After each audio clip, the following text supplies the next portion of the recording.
Bienvenue à toutes et à tous. Aujourd'hui, on explore une stratégie assez fascinante pour les pratiques de médecine esthétique. Comment bâtir une communauté solide et engagée? On s'appuie pour ça sur une masterclass très pointue du docteur Hari Massoudi. Alors lui, c'est un profil intéressant, biologiste moléculaire, ancien chercheur en médecine régénérative. Oui, et maintenant consultant business spécialisé dans le secteur de la beauté. Un parcours assez unique. Exactement. Et notre objectif, c'est de décortiquer son approche. Comment concrètement un praticien qui peut-être peine à remplir son agenda Hmm. peut renverser la vapeur et même se créer une liste d'attente juste en misant sur les liens humains, sur la communauté. C'est ça. L'idée centrale de Massoudi, et c'est là où c'est un peu à contre-courant, c'est que la plus grande opportunité de croissance, elle n'est pas forcément dans la pub à gogo ou le dernier gadget high-tech. Ah oui.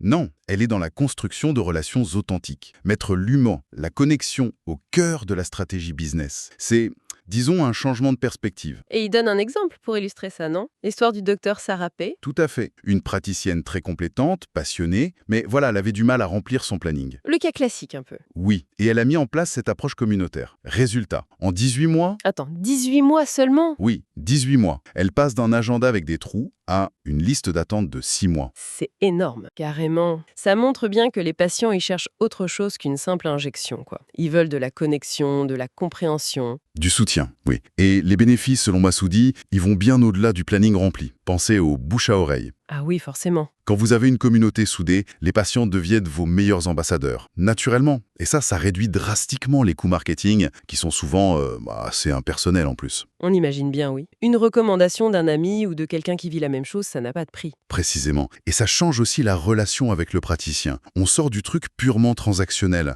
un soin, un paiement. On entre dans quelque chose de plus profond, basé sur la confiance, sur le long terme. Et puis avec le digital, cette communauté, elle n'est pas limitée au quartier. Elle peut toucher des gens bien plus loin. Exactement. Et dernier point non négligeable, ça peut générer des revenus récurrents, via la fidélisation, des offres spécifiques pour les membres. D'accord, c'est très alléchant. Mais alors, concrètement, bâtir une communauté, ça peut faire un peu peur, paraître abstrait. Par où on commence? C'est quoi les fondations d'après Massoudi? Alors, il insiste vraiment sur un ordre précis. Étape 1, et c'est peut-être le plus surprenant, la communauté d'abord. La monétisation, ça vient bien après. Ah oui, patience. C'est ça. Avant même de penser à gagner de l'argent avec ça, il faut investir du temps, de l'énergie pour comprendre les gens, leurs besoins, leurs envies, bâtir la confiance, créer de l'enthousiasme, des vraies relations. C'est la base. Essayer de vendre trop tôt, c'est voué à l'échec. Ok, donc générosité et écoute au début. Et la deuxième étape, Il parle d'identité, je crois. oui, définir son identité de pratique. C'est une étape d'introspection en fait, se poser les bonnes questions. C'est quoi mes convictions sur la beauté, le vieillissement? Quelle expérience je veux créer au-delà de l'acte technique? Qui j'ai vraiment envie d'aider? Et surtout, qu'est-ce qui me rend unique? Mon approche spécifique. Voilà. Est-ce que c'est vieillir en confiance, valoriser l'authenticité, retrouver l'éclat naturel? Peu importe, mais il faut que ce soit clair. Ça va attirer les bonnes personnes. Trouver son pourquoi, son positionnement. Et la troisième fondation? Bien connaître son public cible. Une fois qu'on sait qui on veut servir, il faut creuser. C'est qui exactement? Des jeunes en préventif? Des seniors soucieux de leur santé? Ils veulent du subtil ou du visible? Ils traînent où en ligne? C'est quoi leurs doutes, leurs rêves? De quel soutien ils auraient besoin en plus des soins? Plus on les connaît, mieux on peut leur parler et créer quelque chose qui leur correspond vraiment. Tout à fait. Bon, ces fondations posées, communauté, identité, public, la logique est claire. Mais après, comment on passe à l'action de façon structurée? Massoudi propose un plan, une feuille de route. Oui, il ne laisse pas les praticiens dans le flou. Il propose un plan en 4 phases. Phase 1, les 3 premiers mois environ, le démarrage. Là, l'objectif, c'est de définir sa mission, son pourquoi, et de trouver un noyau dur. Les fameux ambassadeurs. Exactement. 5 à 10 personnes, des patients fidèles, des contacts qui croient déjà en vous. Et tout de suite, créer des rendez-vous réguliers, un QRR hebdo, un petit défi mensuel. Lancez la machine. Trouver ces 5 à 10 personnes clés au début, ça peut être un défi en soi, quand on est déjà débordé. Il donne des pistes pour les identifier? Il suggère de regarder parmi les patients les plus engagés, ceux qui posent des questions, qui semblent déjà alignés sur les valeurs. L'idée n'est pas de leur donner une charge de travail, mais de les inviter à co-créer, leur demander leur avis, les valoriser. Leur enthousiasme peut être très communicatif. D'accord, co-créer avec eux. Et après ces premiers mois? Phase 2, du 4e au 8e mois, trouver son rythme. Là, on choisit ça ou ses plateformes principales. On teste des formats, on ajuste en fonction des retours, et surtout on crée et on partage du contenu de valeur, régulièrement. La fameuse création de contenu, le point sensible pour beaucoup. Oui, c'est un vrai enjeu. Massoudi insiste, planifier, recycler, une vidéo devient plusieurs posts, etc. Et ne pas viser la perfection. Mieux vaut être régulier et authentique qu'attendre le chef-d'œuvre qui n'arrive jamais. C'est rassurant. Et ensuite? Phase 3, mois 9 à 15. La croissance réfléchie. C'est là, et seulement là, qu'on peut commencer à introduire doucement les aspects commerciaux. Ah, le moment critique. Comment on fait ça sans tout casser, sans faire fuir les gens? La règle d'or, c'est toute offre payante doit apparaître comme une solution logique à un besoin exprimé, ou une façon d'aller plus loin. Ça doit sembler utile, naturel, pas parachuté. Transparence avant tout. Absolument. Expliquer pourquoi on propose ça, comment ça complète le gratuit. Faut surtout pas que les gens se sentent piégés dans un tunnel de vente, quoi. Un équilibre délicat. Et la dernière phase? Phase 4. Après 15-16 mois, le passage à l'échelle. La communauté grandit. Le défi, c'est de garder l'âme, l'authenticité. Comment on fait pour grandir sans devenir impersonnel? Continuer à innover avec les membres. Rester à l'écoute. Un travail constant, en somme. Oui, Ce plan est clair, mais ça soulève une question pratique, le temps. Gérer une communauté, même petite au début, ça prend du temps. Comment on intègre ça dans un agenda de praticien déjà plein? Massoudi est pragmatique là-dessus. Il suggère un objectif d'environ 35 minutes par jour, mais bien réparti. 35 minutes seulement? Ça paraît peu. Oui, mais l'idée, c'est la régularité. Par exemple,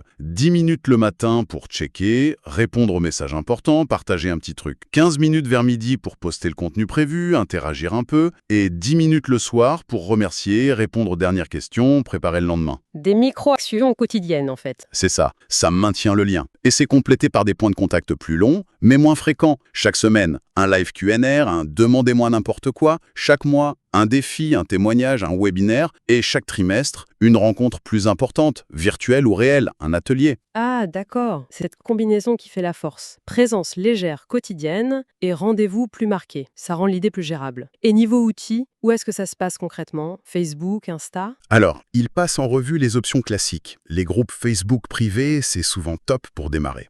C'est bien pour les discussions, le partage de photos avant-après, l'organisation d'événements. Et ça donne un sentiment d'intimité et de sécurité. Mhm. Instagram, c'est le roi du visuel, de l'inspiration, des coulisses. Les stories pour le côté direct, les reels pour l'éducatif, rapide et sympa. C'est fort pour l'image. Et l'email? La newsletter, surtout pas l'oublier. C'est parfait pour une communication plus directe, plus personnelle, pour partager du contenu de fond. C'est fiable, moins dépendant des algorithmes, ça fait pro. Bon, on a le choix, mais la tentation, c'est de vouloir être partout. Massoudi dit quoi là-dessus? Conseil très clair, commencez par une plateforme, celle qui colle le mieux à votre public et à vous. Maîtrisez-la à fond. Construisez un noyau solide et engagez-la. Après, éventuellement, vous élargissez. Mieux vaut 50 personnes actives que 500 fantômes dispersés. Exactement. La profondeur avant la largeur, au début. Qualité avant quantité. Logique. Abordons la question qui fâche un peu. L'argent, la monétisation. Comment on fait ça bien, sans trahir la confiance? Le principe de Massoudi est hyper clair. On ne monétise qu'après avoir donné énormément de valeur gratuitement. Il faut que la communauté soit devenue tellement utile, tellement un pilier, que l'idée de payer pour plus semble presque normale. Que le gratuit soit déjà perçu comme très généreux. Voilà. Il faut que les gens se disent « Waouh, si le gratuit est déjà comme ça, qu'est-ce que ça doit être en payant ?» Et il donne des exemples de structures, comment on pourrait organiser ça. Oui, il parle d'un système de niveaux pour proposer différentes profondeurs d'engagement. Ça pourrait ressembler à ça, par exemple. Niveau 1, gratuit, l'accès de base à la communauté, les discussions générales, le contenu public, la porte d'entrée. Niveau 2, premium, disons 50, 100 € par mois, du contenu exclusif, webinaire avancé, des Q&R de groupe dédiés, peut-être un accès prioritaire au rendez-vous. Niveau 3 VIP, peut-être 200, 500 € par mois, plus d'accès aux praticiens, consultations de groupe plus petites, mini-consultations, des protocoles personnalisés, accès anticipé aux nouveautés. Et pourquoi pas un niveau 4, programme transformationnel, sur plusieurs mois, genre 1000, 5000 €, des programmes complets sur un objectif précis, rajeunissement, acné, handidiétis, avec coaching très orienté résultat. Ce qui est intéressant, c'est qu'on ne vend plus juste un soin. On vend l'accès à une expérience, à un savoir, à un soutien. C'est exactement ça. On vend la transformation, la confiance, l'appartenance. La communauté devient une part essentielle de la valeur. Et ça